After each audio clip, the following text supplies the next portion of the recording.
শুভ সন্ধ্যা, সবাইকে আন্তরিক প্রীতির শুভেচ্ছা।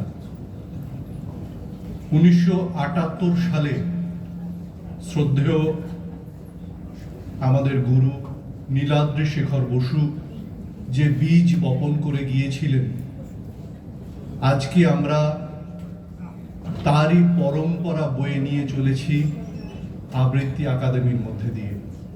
আমাদের আজকের নিবেদন কবিগুরু রবীন্দ্রনাথ ঠাকুরের প্রথম পূজা। অংশগ্রহণে বাঁদিক থেকে রয়েছেন সুমিতা দাস, তন্দ্রিমা রক্ষিত, চৈতালি লাহিড়ী, আমি অশোক দত্ত, রবীন কর্মকার এবং তন্ময় বন্দ্যোপাধ্যায়। শুরু করছে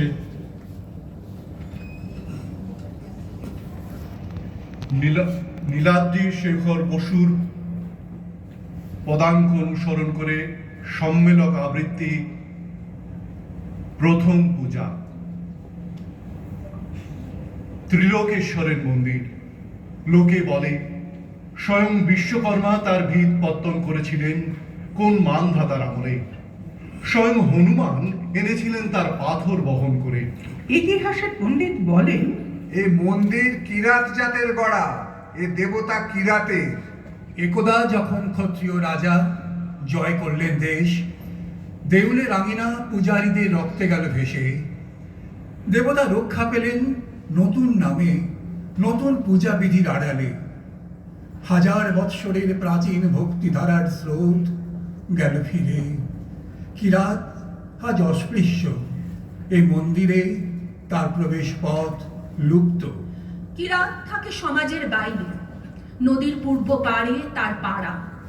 সে ভক্ত, আজ তার মন্দির নেই, তার গান আছে। নিপুণ তার হাত, অভ্রান্ত তার দৃষ্টি। সে জানে কি করে পাথরের উপর পাথর বাঁধে, কি করে পিতলের উপর রূপোর ফুল তোলা যায়। কৃষ্ণশিলায় মূর্তি গড়বার ছন্দটা কি? রাজশাসন তার নয়, অস্ত্র তার নিয়েছে কেড়ে। দেশে মাসে ব্যবহারে সম্মানের চিহ্ন হতে সে বঞ্চিত, বঞ্চিত সে পুঁথির বিদ্যায়। ত্রিলোকেশ্বর মন্দিরের স্বর্ণচূড়া পশ্চিম দিগন্তে যায় দেখা। চিনতে পারে নিজেদেরই মনের আকল্প, বহু দূরের থেকে প্রণাম করে। কার্তিক পূর্ণিমা, পূজার উৎসব। মঞ্চের উপরে বাজছে বাঁশি, মৃদঙ্গ, করতাল। মাঠ জুড়ে কানাতের পর কানাত, মাঝে মাঝে উঠেছে ধ্বজা।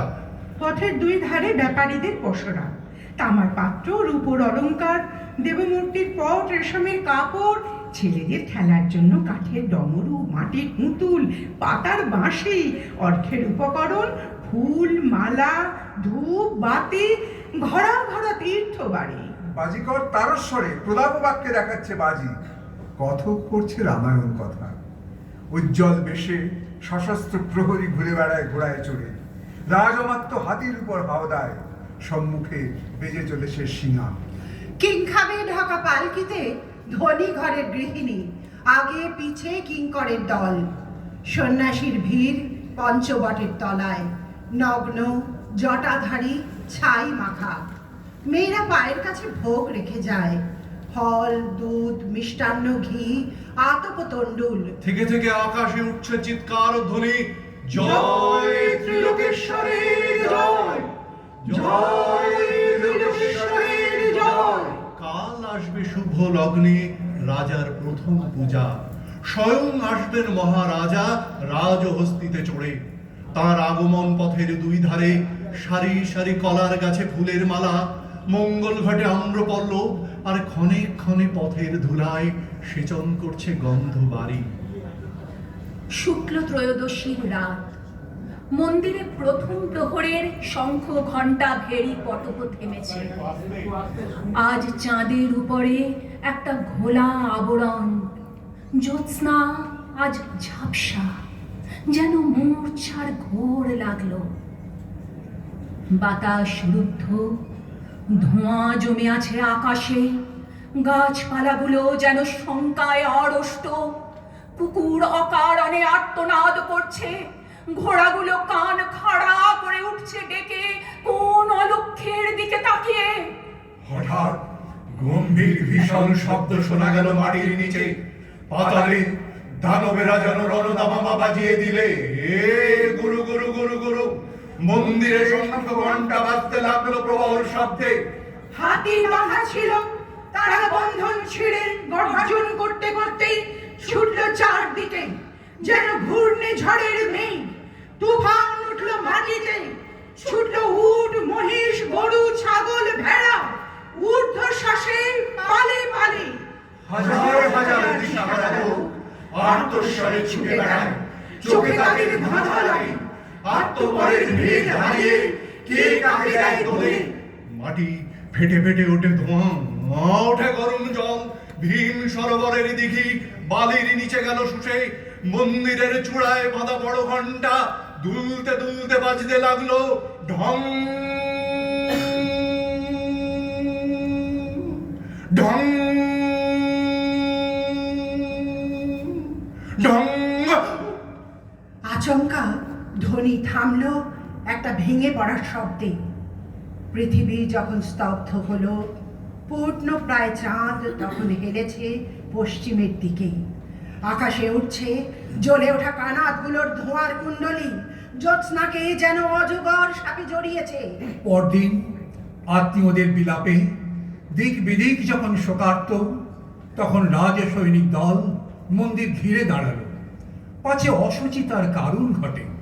রাজমন্ত্রী এলো, দৈবজ্ঞ এলো, স্মার্ত পণ্ডিত এলো।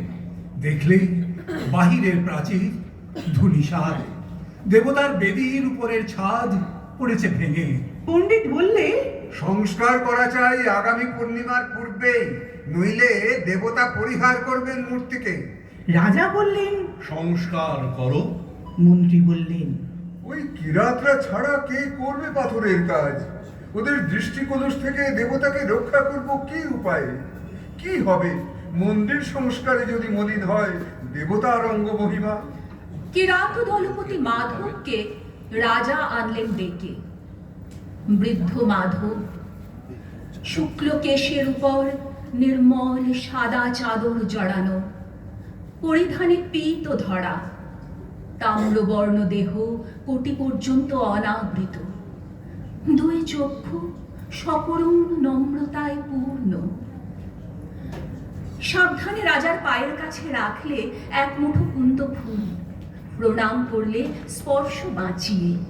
রাজা বললেন, তোমরা না হলে দেবালয়ের সংস্কার হয় না। আমাদের পরে দেবতার ওই কৃপা।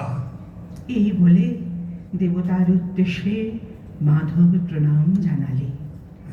নৃপতি নৃসিংহরায় বললেন, চোখ বেঁধে কাজ করা চাই, দেবমূর্তির উপর দৃষ্টি না পড়ে। পারবে? মাধব বললে, অন্তরের দৃষ্টি দিয়ে কাজ করিয়ে নেবেন অন্তর্যামী। যতক্ষণ কাজ চলবে চোখ খুলব না। বাহিরে কাজ করে কিরাতের দল, মন্দিরের ভিতরে কাজ করে মাধব।